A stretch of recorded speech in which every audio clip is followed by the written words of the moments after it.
सामने आ रही है। बड़ी खबर इस वक्त गोहाना से आपको बता दें, गोहाना में पुलिस वालों पर रेप का आरोप लगा है। बुटाना हत्याकांड की आरोपी युवतियों की मां का आरोप है, पुलिस पर बड़ा आरोप लगाया गया है। हिरासत के दौरान पुलिसकर्मियों ने रेप किया। युवती की मां का कहना है कि हिरासत में जब युवतियां थी तो उस वक्त रेप का आरोप लगाया गया है। कोर्ट ने युवतियों को मेडिकल का आदेश दे दिया है। 29 जून को बुटाना में पुलिसकर्मियों की हत्या हुई थी। हत्याकांड में दोनों युवतियों को आरोपी बनाया गया था। तो इस वक्त आपको बड़ी जानकारी दे रहे हैं, हिरासत के दौरान पुलिसकर्मियों ने रेप किया। युवती की मां का ये बयान आपको बता रहे हैं। साथ ही साथ आपको ये भी बता दें कि कोर्ट ने युवतियों को मेडिकल का आदेश दे दिया है। बड़ी जानकारी जो इस मामले में सामने आ रही है कि पुलिसकर्मियों पर रेप का आरोप है। हिरासत में जब युवती थी तो उसके साथ रेप की वारदात को अंजाम दिया गया है, ये जानकारी इस वक्त मिल रही है, जिसके बाद मेडिकल कराने के निर्देश हैं। कोर्ट ने मेडिकल कराने के निर्देश दे दिए हैं। हिरासत के दौरान पुलिसकर्मियों ने रेप किया, ये युवती की मां का गंभीर आरोप पुलिसकर्मियों पर।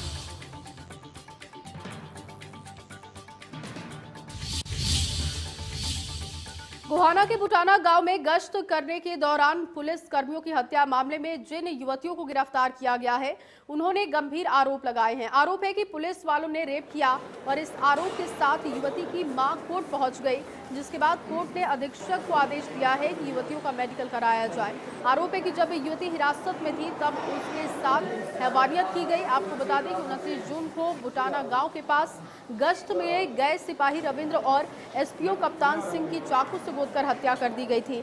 इस पूरे मामले में 2 युवतियों का नाम सामने आया था। लड़कियों को गिरफ्तार किया गया था। रिमांड अवधि पूरी होने के बाद पुलिस ने युवतियों को करनाल जेल में भेज दिया, लेकिन अब इस मामले में चौंकाने वाले खुलासे हुए।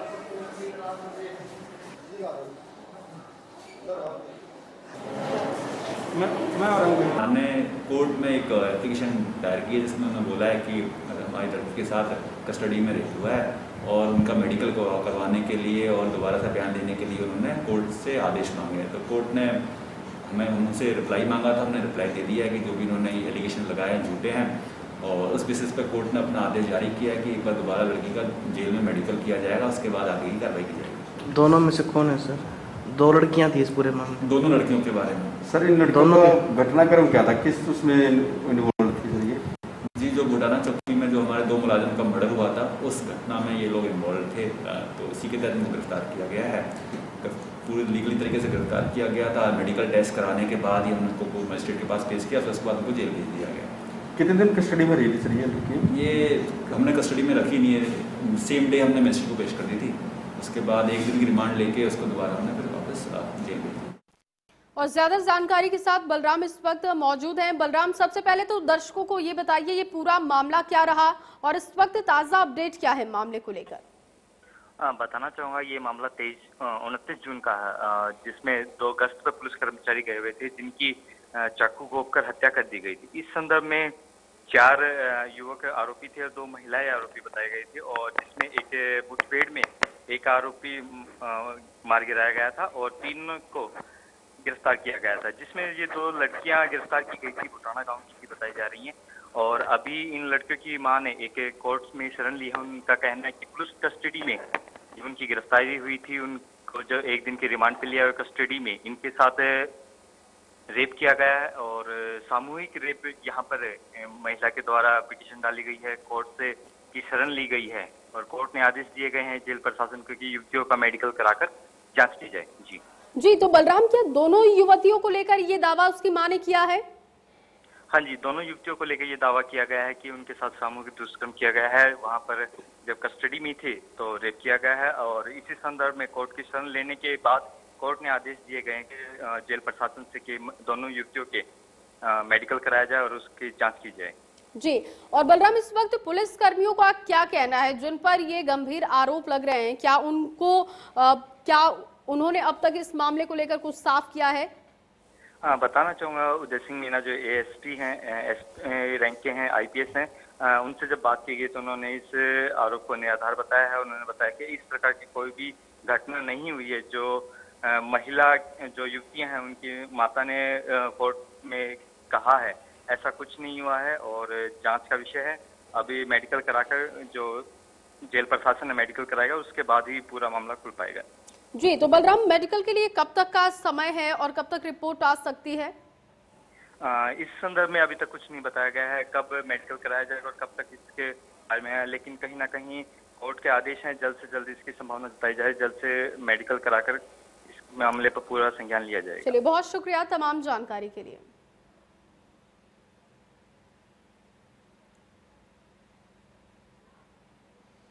और चलिए अब आपको एक और बड़ी जानकारी दे दें। भिवानी में नगर परिषद का ईओ गिरफ्तार किया गया है। दरअसल रिश्वत लेते हुए रंगे हाथों गिरफ्तारी हुई है। विजिलेंस टीम ने ईओ को गिरफ्तार किया है। गिरफ्तार होने वाले अधिकारी का नाम दीपक गोयल है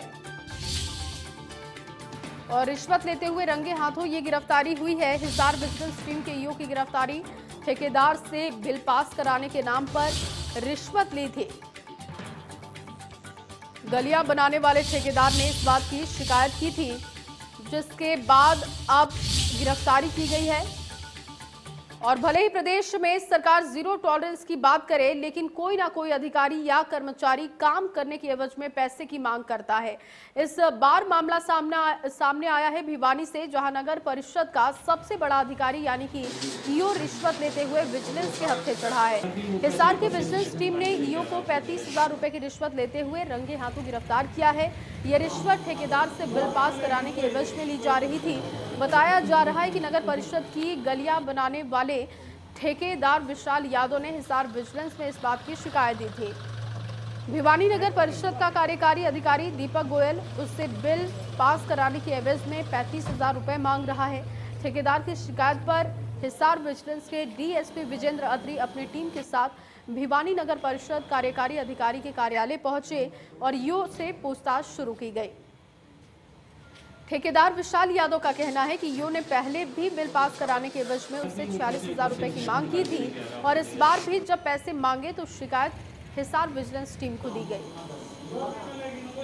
विशाल यादव है कॉन्ट्रैक्टर, उसने पक्की गलियों का काम किया था और उसकी 2-3 फाइल यहाँ पेंडिंग थी। इसकी एवज में उसने हमारे को शिकायत करी है।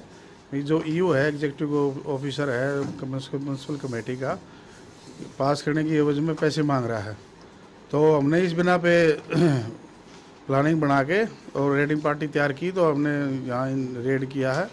तो इन्होंने उसने 35,000 रुपये बतौर रिश्वत दिए उसको, इन्होंने एक्सेप्ट कर लिया। 35,000 इनसे इनके कब्जा से मिले हैं और इनको गिरफ्तार कर लिया। अब आगे तफ्तीश जारी है इसमें।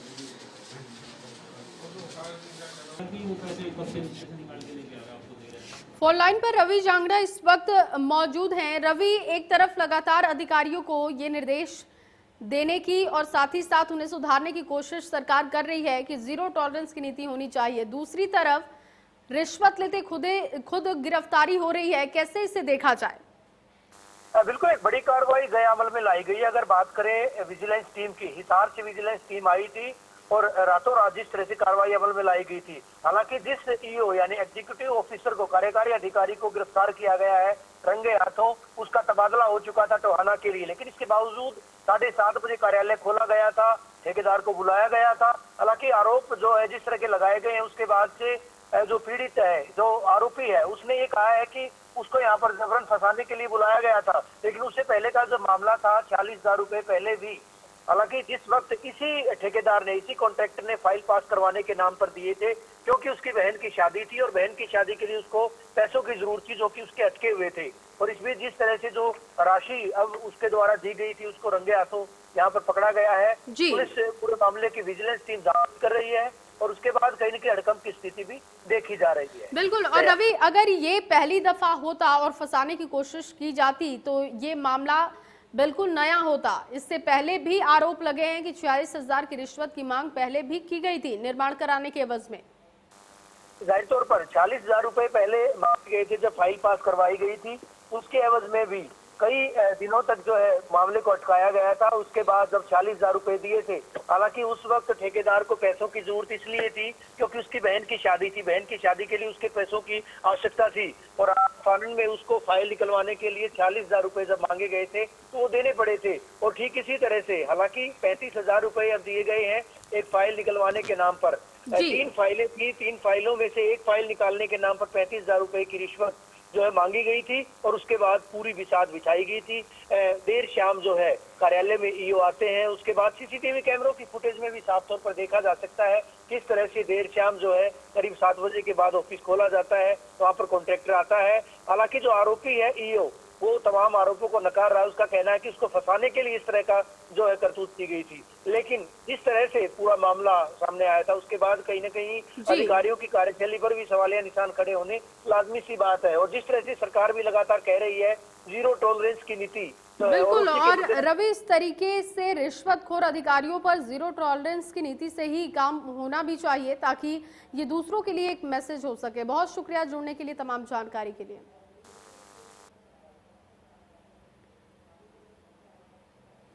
कबूतरबाजी के मामलों की जांच कर रही एसआईटी इंचार्ज करनाल रेंज की आईजी भारती अरोड़ा ने कहा कि लगातार विदेशों से डिपोर्ट होकर जो युवक आ रहे हैं उनकी शिकायतें मिलने के बाद मुकदमे दर्ज भी हो रहे हैं। अभी तक 300 से ज्यादा मुकदमे दर्ज किए जा चुके हैं, जबकि 60 लाख से ज्यादा की रिकवरी हुई है। भारती अरोड़ा ने बताया कि अब तक कार्रवाई करते हुए 145 आरोपियों को गिरफ्तार किया जा चुका है। आईजी भारती अरोड़ा ने कहा कि इनमें से ज्यादातर ऐसे युवा हैं जो कि रूरल एरिया से आते हैं, जो कम पढ़े लिखे हैं और ऐसे युवा गलत एजेंट के चक्कर में फंसकर अपनी जमीन तक बेचकर विदेश चले जाते हैं। उन्हें विदेश में जाकर भी काफी परेशानी झेलनी पड़ती है, उन्हें जेल में रहना भी पड़ता है। अब तक एसआईटी के सामने विदेश भेजने के नाम पर ठगी के 310 मामले सामने आ चुके हैं। इनमें से 2018-19 के 46 मामले हैं, जबकि एसआईटी गठित होने के बाद 264 केस सामने आए। ये हमारे देश के जो युवा बाहर जा रहे हैं ज़्यादातर जो ऐसे इलाके से हैं जो रूरल एरिया से हैं ज़्यादातर, और जिन्होंने या तो 10th या 12th पास करी है या नहीं कर पाए हैं, ऐसे लोग इन फ्रॉड एजेंट्स के चक्कर में फंस जाते हैं और गलत तरीके से 2 नंबर में बाहर जाने के लिए अपना ज़मीन भी बेच देते हैं, लाखों रुपए अपने लगा देते हैं और वहाँ जाके अल्टीमेटली बहुत ज़्यादा परेशानियाँ भुगतनी पड़ती हैं। कई लोग तो कई महीने जेल रहने के बाद वापस डिपोर्ट होके आते हैं। तो इन युवाओं से मेरी यही अपील रहेगी कि अगर आपको बाहर जाना ही है तो आप सही तरीके से जाइए, सही माध्यम से जाइए। जो रजिस्टर्ड एजेंट्स हैं केवल उन्हीं के माध्यम से आप बाहर जाएं।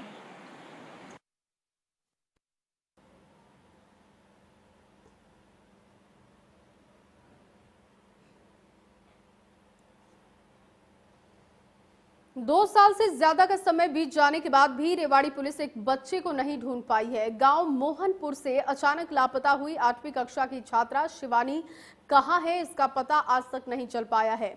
अब सीबीआई को छात्रा की तलाश करने की जिम्मेदारी सौंप दी गई है। घर वालों को आज भी इंतजार है कि उनकी बेटी उनके पास लौट कर आएगी। वहीं सीबीआई ने बच्ची के लापता होने के मामले में जांच शुरू कर दी है।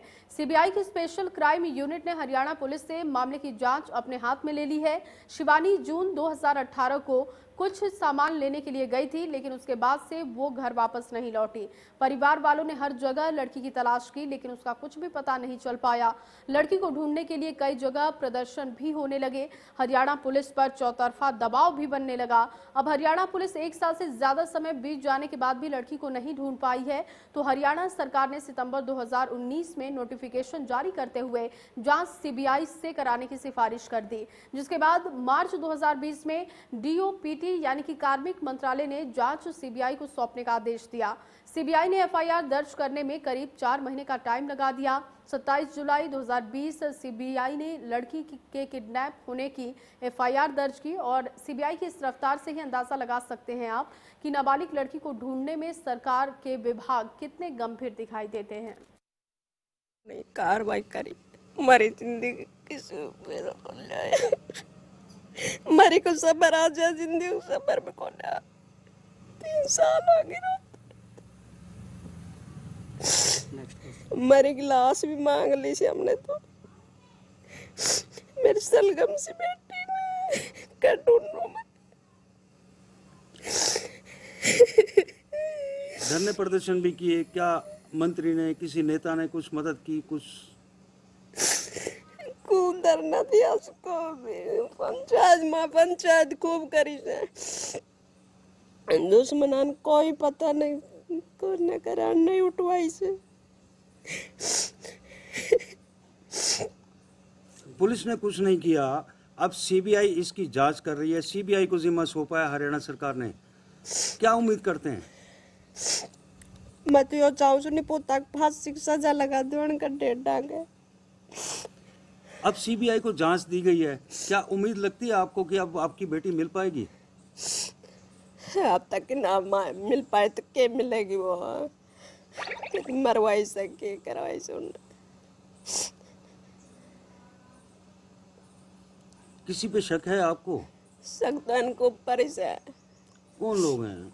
राम जसरा, राजबाला।